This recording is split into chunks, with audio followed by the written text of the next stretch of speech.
So if we look at our moon picture, we see that it's got these big gray splotches. Now obviously I can't completely recreate that.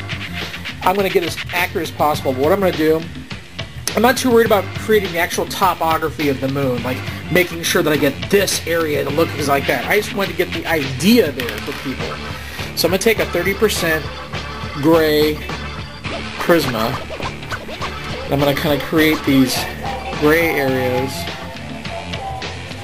and sort of fill it in rough. I'm not really trying to get detailed with it. And create like just these little sections, and it's okay if you miss filling it in. And stipple some in, do some curvy areas that aren't completely filled in, and do like a lot of these round shapes, because the moon is just these stippled and round crater hits. That's what most of the surface is.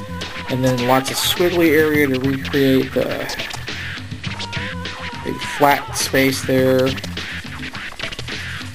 Not completely accurately trying to fill it in, just get it rough. And we're going to go touch it up later with the white paint pen and some other colors to kind of blend it in.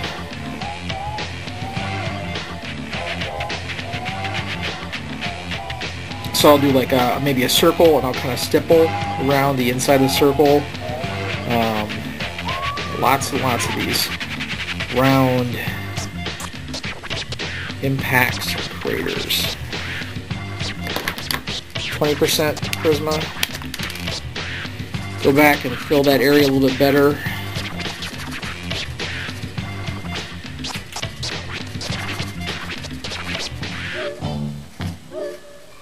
Do some more of these crater type deals. Go around these edges. Stipple in. Be really rough. It does not have to be exact. Now, as you can see, I've gone over several different shades. I've gone from 50% to get these darker areas, and it's all just kind of doodled. It's not really, I wasn't really trying to get like really fine lines, but the effect is pretty good if you're actually not really scrutinizing it. It works. So now I'm taking my white Elmer's paint pen. I'm going to add some of these highlights in, and some of it you're not going to really see because it's already white, but when it comes around to the areas where it's darker, it's going to start to go and take effect. And you don't mind, again, it's a really light touch. I am barely touching the nib to the paper here. And this is just creating texture. It's creating depth by following the light source, which is from this direction that the sun would be hitting it, I guess. And it's just highlighting these areas to, bring out that texture that you see over here. Again, I'm not going so much for accuracy as effect.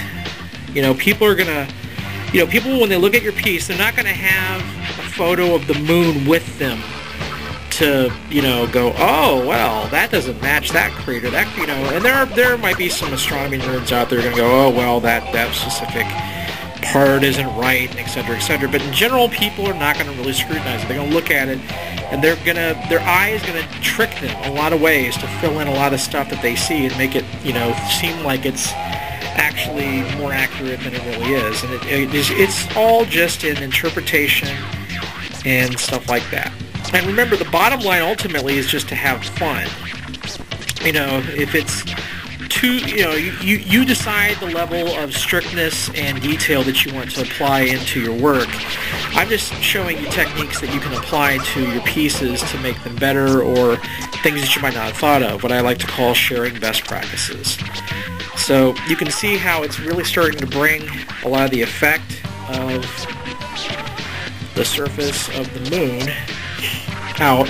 Sometimes, and I think I probably will go back over this once it dries with some gray Sharpie to kind of make these white areas that I'm doing a little more into shadows. Now, while it's still wet, another trick I'm going to do is I'm going to take this hard Prismacolor pencil, and I use this. It's got it doesn't have a sharp point. I'm just going to kind of go over some of these areas I just did, detail on, and kind of really apply some pressure, it smears the work a little bit, and it just adds to the effect. Again, you're really not going to notice these details too much. It's more they support the entire piece overall when viewed looking at the finished product rather than when scrutinizing the individual elements of it. So it does good for fading in these areas and making them look a little more moon-like and a little less like ink on paper. I'm kind of going over the areas. I think this technique is called burnishing, if I'm not mistaken. I don't know. I haven't actually gone to art school.